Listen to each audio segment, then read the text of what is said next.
class ninth. Lecture 11 of chemistry from chapter number 4 is covalent compound. Covalent compound को study करना है। Covalent compound ऐसे compound जिनमें covalent bond होते हैं और कोवलेंट बॉन्ड हमने पढ़ा है कि हमेशा बनता है शेयरिंग ऑफ इलेक्ट्रॉन से। तो इसकी डेफिनेशन क्या हो जाती है?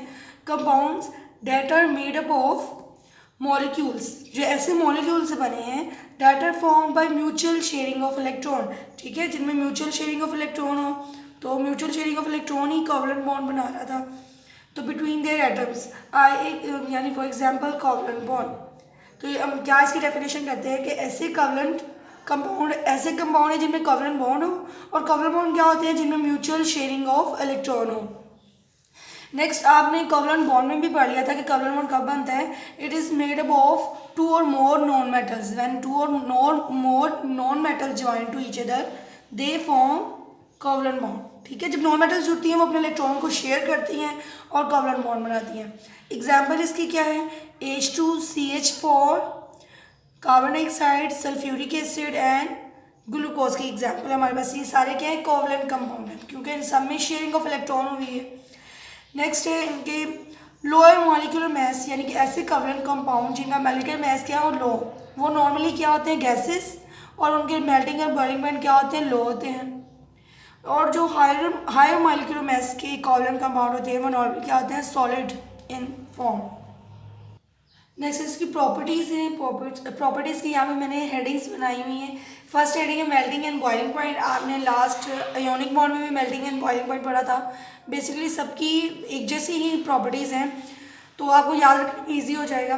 नेक्स्ट इनके मेल्टिंग एंड बॉइलिंग पॉइंट बहुत लो होते हैं, क्योंकि आपने पढ़ा है शेयरिंग ऑफ इलेक्ट्रॉन है, कोई आयंस नहीं है और फोर्सेस ऑफ अट्रैक्शन इनके दरमियान कम होती है, इसलिए इनके मेल्टिंग और बॉइलिंग पॉइंट क्या होते हैं? लो होते हैं, नॉर्मली लो होते हैं। कंडक्टेंस नॉर्मली ये क्या होंगे? जब इनके पास आयंस नहीं है, सिर्फ शेयरिंग है, कोई आयंस नहीं है या फ्री इलेक्ट्रॉन्स नहीं है, इसलिए इनके क्या होंगे? बैड कंडक्टर ऑफ इलेक्ट्रिसिटी होंगे। कोई ऐसी चीज़ नहीं होगी जो इलेक्ट्रिसिटी को इनमें से ट्रांसफ़र कर सके, आयंस नहीं है। लेकिन जो पोलर कोवलेंट बॉन्ड होंगे, ऐसे कोवलेंट बॉन्ड जिनके ऊपर क्या हो? पोलर साइन आ जाए, पार्शियल पॉजिटिव और पार्शियल नेगेटिव साइन आ जाए, वो कंडक्टर बन जाते हैं। कब बनते हैं? When dissolve in polar solvents. Condition बताई हुई। नॉर्मली तो ये बैड कंडक्टर है, लेकिन जो पोलर कोवलेंट बॉन्ड है जब उनको आप पोलर सॉल्वेंट में डिजॉल्व करेंगे तब वो कंडक्टर बन जाएंगे। नेक्स्ट है इसका पॉइंट 3 सॉल्युबिलिटी। आपने आयोनिक बॉन्ड में पढ़ा था कि वो वाटर में सॉल्युबल होते हैं, क्योंकि वाटर क्या होता है? पोलर सॉल्वेंट्स है। लेकिन ये वाटर पोलर सॉल्वेंट है, इसके ऊपर चार्ज होता है, लेकिन ये क्या होंगे? वाटर में इनसॉल्युबल, क्योंकि इनके ऊपर चार्जेस नहीं होते। और ये सॉल्युबल किस में होंगे? That are soluble in non aqueous solvents. Non aqueous का वर्ड वाटर के लिए यूज़ होता है, पानी के लिए, यानी कि ऐसे सॉल्वेंट जिनमें पानी नहीं है। वो कौन कौन से हैं? बेंजीन। आपने इन सब के नेम याद रखने हैं, क्योंकि ये एमसीक्यूज में आ जाते होते हैं कि कोवलेंट कंपाउंड कौन से सॉल्वेंट्स में डिजोल्व होता है। तो ये नॉन एक्विस सॉल्वेंट्स हैं, इनके नेम आपने याद रखने हैं। बेंजीन, ईथर, अल्कोहल और एसीटोन, ये नॉन एक्विस सॉल्वेंट है, इनमें डिजोल्व होते हैं और पानी में डिजोल्व नहीं होते। नेक्स्ट है इनका स्ट्रक्चर या शेप, आप कोई भी हेडिंग दे सकते हैं। जो लार्ज मॉलिक्यूल होते हैं, हम ऊपर पढ़ चुके हैं कि इनके मेल्टिंग और बॉइलिंग पॉइंट क्या होते हैं? नॉर्मली लो होते हैं। लेकिन कोई ऐसा मॉलिक्यूल आ जाए जो बहुत क्या हो? लार्ज हो।